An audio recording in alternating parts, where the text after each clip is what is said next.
പിതാവിൻ്റെയും പുത്രൻ്റെയും പരിശുദ്ധാത്മാവിൻ്റെയും നാമത്തിൽ ആമേൻ.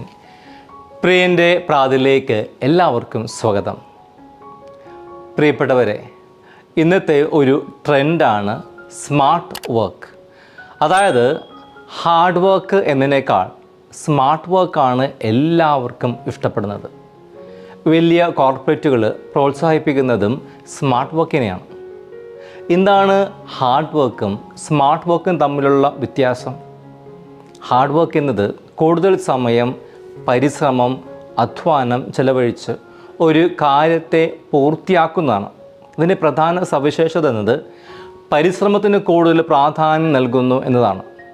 ഈ രീതിയിൽ ആവർത്തിച്ച് പരിശ്രമിച്ചുകൊണ്ട് ചെയ്യുന്നത് വഴി ചിലപ്പോൾ കൂടുതൽ സമയമെടുക്കും ഒരു കാര്യം നേടുവാൻ. എന്നാൽ ഹാർഡ് വർക്ക് നമ്മിൽ ക്ഷമ, സഹിഷ്ണുത, നിയന്ത്രണം എന്നിവ വളർത്തുന്നു. സ്മാർട്ട് വർക്ക് എന്നത് യോജിച്ച പദ്ധതിയും തന്ത്രവും ഉപയോഗിച്ച് കുറച്ച് സമയത്തിൽ മികച്ച ഫലം നേടുന്നതാണ്. അതിൻ്റെ പ്രധാന സവിശേഷതകളാണ്: ഫലത്തിന് പ്രാധാന്യം നൽകുന്നു, സമയം ലാഭിക്കുന്ന മാർഗങ്ങൾ ഉപയോഗിക്കുന്നു, മുൻകൂട്ടി മാർഗങ്ങൾ പ്ലാൻ ചെയ്യുന്നു, പുതിയ രീതികൾ ഉപയോഗിക്കുന്നു. സ്മാർട്ട് വർക്ക് നമ്മിൽ ചിന്താശേഷി, ക്രിയാത്മകത, കാര്യക്ഷമത എന്നിവ വളർത്തുന്നു. അതായത് ഹാർഡ് വർക്ക് വേണ്ട എന്നല്ല, മറിച്ച് സ്മാർട്ടായി വർക്ക് ചെയ്യുന്നതാണ്. സ്മാർട്ടായി വർക്ക് ചെയ്യുന്നത് കൊണ്ട് നല്ല റിസൾട്ട് കരസ്ഥമാക്കുവാൻ സാധിക്കുമെന്നതാണ്. കാര്യങ്ങൾ സ്മാർട്ടായിട്ട് ചെയ്യുന്നതാണ്. ഇന്ന് അധികം ആളുകളും സ്മാർട്ടായിട്ട് വർക്ക് ചെയ്യാൻ ആഗ്രഹിക്കുന്നവരാണ്. അങ്ങനെ സമയബന്ധിതമായിട്ട് കാര്യങ്ങൾ ചെയ്യുവാനും അതുപോലെ തന്നെ റിസൾട്ട് ഓറിയൻറ്റഡ് ആയിട്ട് കാര്യങ്ങൾ നേടുവാനും സഹായിക്കുന്ന ഒരു മാർഗമാണ് സ്മാർട്ട് വർക്ക്. ഭൗതികമായ കാര്യങ്ങൾക്ക് വേണ്ടി മാത്രമല്ല, ആത്മീയമായ കാര്യങ്ങൾക്കും സ്മാർട്ട് വർക്ക് നല്ലതാണ്. നമ്മുടെ നിത്യരക്ഷയ്ക്കും സ്മാർട്ട് വർക്ക് അനിവാര്യമാണ്. നിത്യരക്ഷയിലേക്ക് നമ്മെ സഹായിക്കുന്ന ഒരു സ്മാർട്ട് മെത്തോഡോളജി ഉണ്ട്. അത് ഈശോയുടെ കരുണയുടെ വാതിലാണ്. നിത്യരക്ഷയിലേക്ക് പ്രവേശിക്കുവാൻ, നിത്യജീവൻ കരസ്ഥമാക്കുവാൻ ഈശോ നമുക്ക് നൽകുന്ന ഒരു സ്മാർട്ട് വർക്കാണ്, ഒരു കുറുക്ക് വഴിയാണ്, ഒരു സ്മാർട്ട് മെത്തഡോളജിയാണ് കരുണയുടെ വാതിൽ. ഈ സ്മാർട്ട് മെത്തഡോളജി നമുക്ക് പകർന്നു നൽകുവാനായിട്ട് ദൈവം തിരഞ്ഞെടുത്ത കരുണയുടെ അപ്പോസ്തലയാണ് വിശുദ്ധ മരിയ ഫൗസ്റ്റീന. ഈശോ നൽകിയ ആ സ്മാർട്ട് മെത്തഡോളജി ഒരു തിരുനാളായിട്ട് തിരുസഭ ഇന്ന് ആഘോഷിക്കുകയാണ്. ദൈവ കരുണയുടെ തിരുനാൾ, ഡിവൈൻ മേഴ്സി സൺഡേ. ഈ തിരുനാളിൻ്റെ പിന്നിൽ ഒരു ചാലക ശക്തിയായിട്ട് പ്രവർത്തിച്ചതും ഈ വിശുദ്ധയാണ്. യേശുവിൽ നിന്ന് ലഭിച്ച നിരവധി ദൈവികമായിട്ടുള്ള വെളിപ്പെടുത്തലാണ് ഈ തിരുനാളിൻ്റെ അടിസ്ഥാനവും ദൈവകരുണയുടെ ഭക്തിയുടെ അടിസ്ഥാനവും. എല്ലാ വർഷവും ഈസ്റ്റർ ഞായറിന് ശേഷം വരുന്ന ഞായറാഴ്ചയാണ് ദൈവകരുണയുടെ തിരുനാളായി ആഘോഷിക്കുന്നത്. ദൈവകരുണയുടെ തിരുനാൾ സഭയിൽ ആഘോഷിക്കുവാനായിട്ട് ആഹ്വാനം ചെയ്തത് വിശുദ്ധ ജോൺ പോൾ രണ്ടാമൻ പാപ്പയാണ്. വിശുദ്ധ ജോൺ പോൾ രണ്ടാമൻ പാപ്പയാണ് ഈ ഭക്തി സജീവമായിട്ടും പ്രോത്സാഹിപ്പിച്ചത്.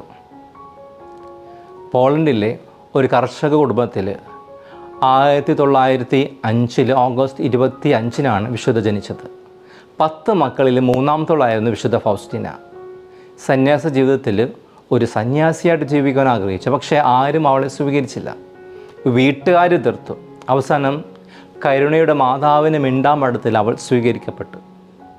അവിടെ വിദ്യാഭ്യാസ സ്ഥാപനത്തിൽ കാവൽക്കാരിയായും അടുക്കളപ്പണിക്കാരിയായും തോട്ടപ്പണിക്കാരിയുമൊക്കെ ആയിട്ട് അവൾ ജോലി ചെയ്തു.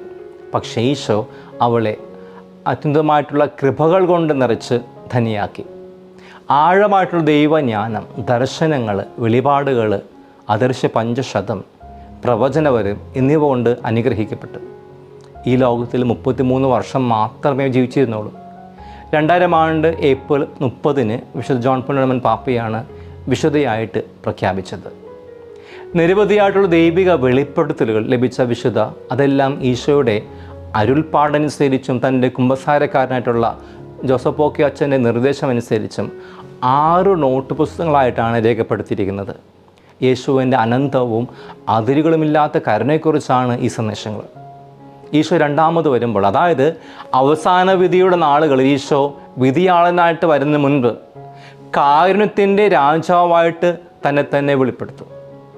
വിശുദ്ധയിലൂടെ കാരുണ്യത്തിൻ്റെ വാതിലൂടെ പ്രവേശിക്കുവാൻ ഈശോ നമ്മളോട് ആഹ്വാനം ചെയ്യുകയാണ്.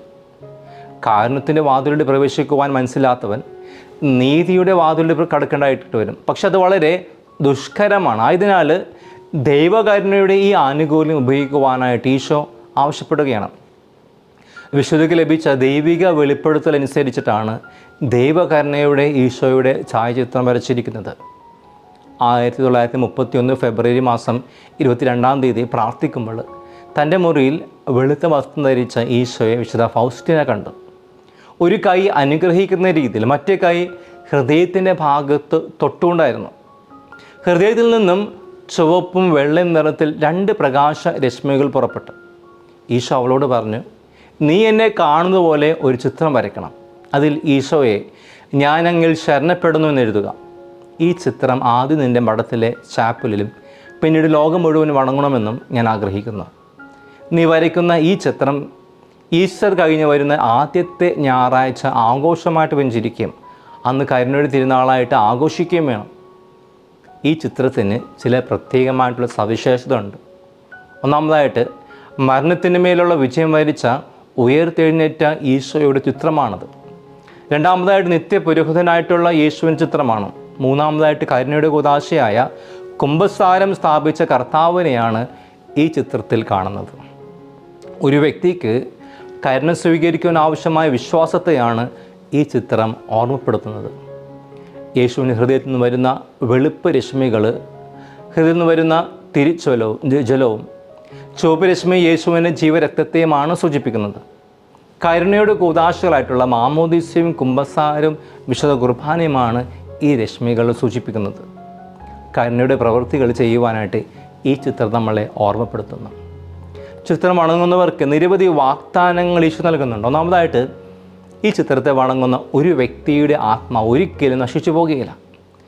ഈ ലോക ജീവിതത്തിലും മരണസമയത്തും ആ വ്യക്തിക്ക് ഈശോയുടെ വലിയ സംരക്ഷണം ലഭിക്കും. രണ്ടാമതായിട്ട് ഈ ചിത്രത്തിലൂടെ അനേകം കൃപകൾ മനുഷ്യ വ്യക്തികളുടെ ആത്മാവിലേക്ക് ഒഴുകും. ദൈവകരുണയുടെ ചിത്രം വണങ്ങുന്ന എല്ലാ ഭവനങ്ങളെയും പട്ടണങ്ങളെയും കർത്താവ് ഭദ്രമായിട്ട് സംരക്ഷിക്കും. 2ാം ലോക യുദ്ധകാലത്ത് പോളണ്ടിലെ 2 നഗരങ്ങൾ ദിവ്യകാരുണ്യ ചിത്രം പ്രതിഷ്ഠിക്കപ്പെട്ടിരുന്നു. ക്രോക്കോവും വെയിൽസും തകർക്കപ്പെട്ടില്ല. ദൈവകാരുണ്യം ലഭിക്കുവാനായിട്ട് ഈശോ വിശുദ്ധ ഫൗസ്റ്റീനയ്ക്ക് വെളിപ്പെടുത്തിയ 10 പ്രധാന മാർഗങ്ങളിൽ ഒന്നാമത് കരുണയുടെ ചിത്രം വണങ്ങൂ എന്നതാണ്. രണ്ടാമതായിട്ട് ദൈവകരുണയുടെ പ്രാർത്ഥന ചൊല്ലുക. മൂന്നാമതായിട്ട് ഉച്ചകഴിഞ്ഞ് 3 മണിക്ക് ഈശോയുടെ പീഡാനുഭവം ധ്യാനിക്കുക. 4ാമതായിട്ട് കരുണക്കൊന്ത ചൊല്ലുക. 5ാമതായിട്ട് ദൈവകരുണയുടെ നൊവേന ചൊല്ലുക. 6ാമതായിട്ട് ദൈവകരുണയുടെ തിരുനാൾ ആഘോഷിക്കുക. 7ാമതായിട്ട് ദൈവകരുണയുടെ പ്രവൃത്തികൾ ചെയ്യുക. 8ാമതായിട്ട് ദൈവകരുണയുടെ പ്രഘോഷണം നടത്തുക. 9ാമതായിട്ട് വിശുദ്ധ കുംഭസാരം നടത്തുക. 10ാമതായിട്ട് വിശുദ്ധ കുർബാനയും ദിവ്യകാരുണ്യ സ്വീകരണം നടത്തുക. ഈശോയുടെ അരുൾപ്പാടനുസരിച്ച് ഇവയെല്ലാം നിറവേറ്റിക്കൊണ്ട് ദൈവത്തിൻ്റെ കാരുണ്യം സ്വന്തമാക്കുവാനായിട്ട് നമുക്ക് സാധിക്കും. ദൈവത്തിൻ്റെ വലിയ കാരുണ്യം ഇന്നത്തെ വചനഭാഗത്ത് നമുക്ക് കാണാൻ സാധിക്കും. തോമസ് അപ്പോസ്തലൻ്റെ ആവശ്യമനുസരിച്ച് ഈശോ വീണ്ടും രണ്ടാമതും പ്രത്യക്ഷപ്പെടുകയാണ് അവിശ്വാസത്തെ എടുത്തു മാറ്റുവാൻ. കർത്താവിന് വീണ്ടും പ്രത്യക്ഷപ്പെടേണ്ട ആവശ്യമില്ല, പക്ഷേ അവിടുത്തെ കാരുണ്യം ഈ രണ്ടാമത്തെ പ്രത്യക്ഷപ്പെടുന്നതിലും നമുക്ക് ദർശിക്കുവാനായിട്ട് സാധിക്കും. പ്രിയപ്പെട്ടവരെ, ദൈവത്തിൻ്റെ കാരുണ്യം അനന്തമാണ്. അത് അപ്രാപ്യമല്ല, നമുക്കെല്ലാവർക്കും നേടുവാൻ സാധിക്കുന്ന ഒന്നാണ്. തിരുസഭ മാതാവ് ഇന്ന് ദൈവകരുണയുടെ തിരുനാൾ ആഘോഷിക്കുമ്പോൾ, ദൈവകരുണയുടെ ഞായറാഴ്ചയായിട്ട് സാഘോഷം കൊണ്ടാടുമ്പോൾ ദൈവത്തിൻ്റെ വലിയ കാരുണ്യം സ്വീകരിക്കുവാൻ നമുക്ക് പരിശ്രമിക്കാം. ദൈവകരുണയുടെ സ്മാർട്ട് വാതിലൂടെ പ്രവേശിച്ചുകൊണ്ട് അതിനായിട്ട് ഞാനും നിങ്ങളും തയ്യാറാണ്. Let us B smart. കരുണയുടെ സ്മാർട്ട് വാതിൽ നിങ്ങൾക്ക് വേണ്ടി വെയിറ്റിംഗ് ആണ്. Are you ready? ദൈവം നമ്മളെ എല്ലാവരെയും അനുഗ്രഹിക്കട്ടെ. പിതാവും പുത്രനും പരിശുദ്ധാത്മാവും നിങ്ങളെ അനുഗ്രഹിക്കുമാറാകട്ടെ. ഈശോ മിശിഹായിക്ക് സ്തുതിയായിരിക്കട്ടെ.